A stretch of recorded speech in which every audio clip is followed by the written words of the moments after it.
ഈശോയേ ഈശോയേ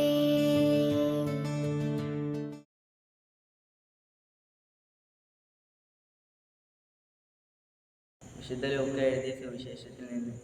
അക്കാലത്ത് യേശു ശിഷ്യന്മാരോട് പറഞ്ഞു, ഒരു ധനവാൻ ഒരു കാര്യസ്ഥനുണ്ടായിരുന്നു. അവൻ സ്വത്ത് ദുർവ്യയം ചെയ്യുന്നുവെന്ന് യജമാനന് പരാതി ലഭിച്ചു. യജമാനൻ അവനെ വിളിച്ച് ചോദിച്ചു, നിന്നെപ്പറ്റി ഞാൻ കേൾക്കുന്നത് എന്താണ്? നിന്റെ കാര്യസ്ഥതയുടെ കണക്ക് ബോധിപ്പിക്കുക.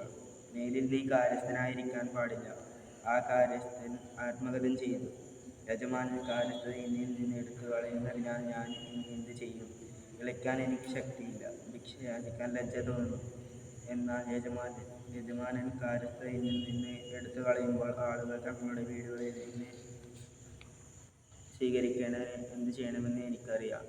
യജമാനിൽ നിന്ന് കടം വാങ്ങിയവർ ഓരോരുത്തരെ അവൻ വിളിച്ചു.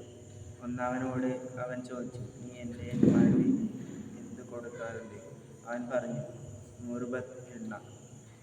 അവൻ പറഞ്ഞു, ഇതാ നിന്റെ പ്രമാണം, എടുത്ത് 50 എന്ന് തിരുത്തി എഴുതുക.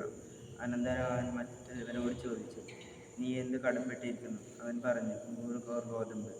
അവൻ പറഞ്ഞു, നിന്റെ ഒരു പ്രമാണം എടുത്ത് 80 കോർ എന്ന് തിരുത്തി എഴുതുക.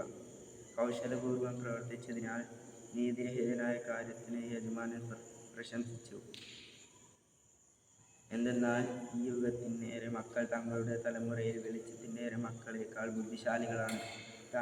ഞാൻ നിങ്ങളോട് പറയുന്നു, ആധാർമിക സമ്പത്ത് കൊണ്ട് നിങ്ങൾക്കായി സ്നേഹിതരെ സമ്പാദിച്ചു കൊള്ളും. അത് നിങ്ങളെ കൈവിടുമ്പോൾ അവൻ നിങ്ങളെ നിത്യ കൂടാരങ്ങളിൽ സ്വീകരിക്കും. കർത്താവിൻ്റെ സുവിശേഷം.